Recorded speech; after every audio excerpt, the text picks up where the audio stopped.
welcome back to the State Champ Studio on the campus of Lawrence Technological University. Elizabeth Kuhn here with Emma Keel for The Draw, and we're so excited to have everyone back for the best time of the year. How do you like the competition so far? It's awesome. There's just such great lacrosse being played right now, and it's coming down to the wire. We're heading into the finals, so it's really anyone's game. Anything can happen in tournament time, but just some really awesome lacrosse to watch. Yeah, we talked about it a little bit earlier in the season that this is kind of a historic season. We're playing at Ann Arbor. I mean, just talk about kind of the nerves that might be in some of these players right now as they approach such a big stage. Yeah, I mean, nerves are normal. I'm going to say that. Like, you should be a little nervous. It's a healthy response. No, it's just a really exciting time, and I really can't wait to watch these teams play on such a great stage. Again, I think MHSAA did a really great job of securing this site. Now it's on us as lacrosse fans to pack the stands and really show up and support the teams as they compete. So my challenge to the public is let's go. I'll be there. Let's have some fun. I think the weather's going to be great. So let's get in the stands and support our student athletes. Yeah, absolutely. Let's fill those stands. Super, super excited. Let's jump into Division I and kind of get a little bit of a preview of what we have to come. Brighton, the defending state champs in Division I. What's it going to take for them to go out and do it again? Absolutely. So I had an opportunity to watch Brighton play in the semifinals. And I think for them and actually Country Day, it's going to be a matter of coming out hot. I think it took them a while to develop into that semifinal game. The first half wasn't their best. The second half was really good. So just, getting off the bus and going straight to work is going to be key for them. I think Bloomfield did a really good job of marking out kind of their top producers. And once those top producers with Ella Toth on CC figured out how to distribute the ball a little bit more, Georgia Gill got activated, some other teammates. I think that's going to be key to their success. So I do think it's going to be a pretty close game. Rockford, came out with a win over a really scrappy Heartland team. So it's a game that I'm excited to see, and I think it's going to be a really good competition. Yeah, absolutely. And Rockford, they're having a great later half of their season and got the win over Brighton earlier in the season. What's it going to take for them to be able to go out and get the job done when it all counts? Yeah, so again, like you just said, that they've had a really good kind of second half, kind of second three quarters of their season. Being consistent is going to be key to them. And just relying on their athleticism and the girls to get the job done. I'm excited to see them play. It's going to be great to kind of welcome a West Side team over into Ann Arbor. I think, just playing consistently and fighting back any attack that Brighton puts on. Yeah, absolutely. Moving on to Division II, another really good matchup we're looking forward to. Detroit Country Day, the defending state champs in Division II. Hey, what's it going to take for them to be able to go out and bring it home? I know you're very familiar with this team for sure. So Yeah. So again, very similar to Brighton, you need to get off the bus and go to work. I watched the DCD Mercy game last night. It was very similar in terms of a little bit of a slower start. Their draw team is going to be critical to a win.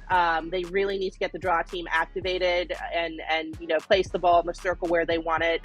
Grand Rapids Catholic Central has a really great draw team as well. So possession is going to be everything in this game, and you can't let Grand Rapids Catholic go on a run. You need to be able to respond to any goals that are put up, have a strong defensive stance, and really, hold your ground. And offense, you got to put the ball away. Yeah, and Grand Rapids Catholic Central, like you mentioned, a team that we have really been talking about all season long, have done a really good job. What do they need to do in particular to really keep their season, rolling and end the way they want it to? I mean, I hate to use a cliche, but if it ain't broke, don't fix it. They have just been on a tear this season. Their semifinal game, I think it was 20-4 over Hazlitt. They have had a couple close games with EGR and then again with Brighton.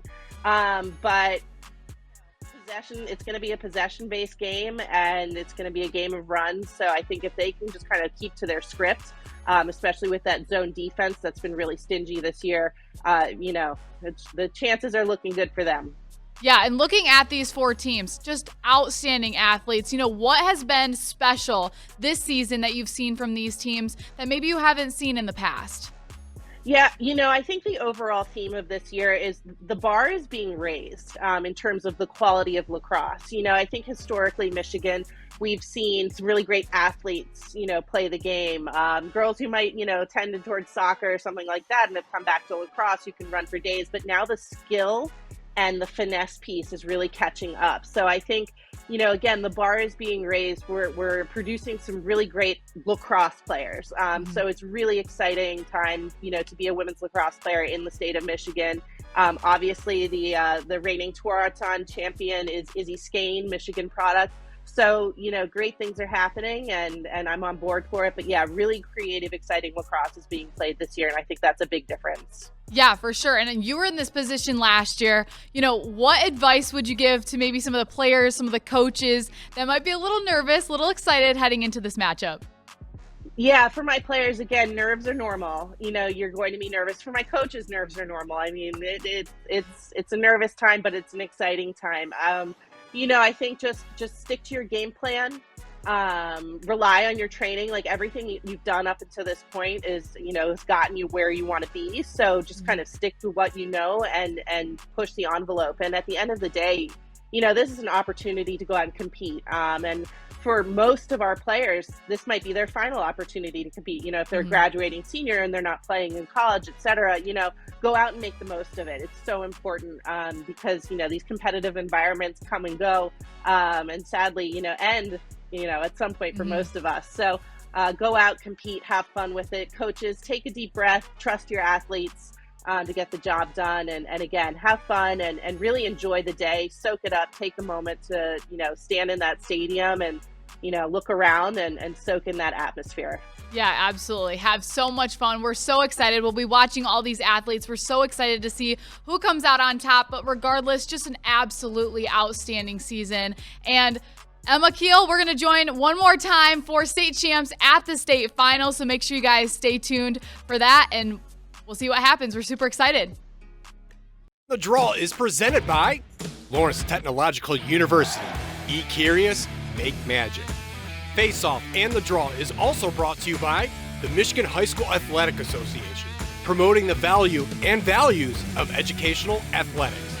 The Michigan Army National Guard, a proud sponsor of the MHSAA.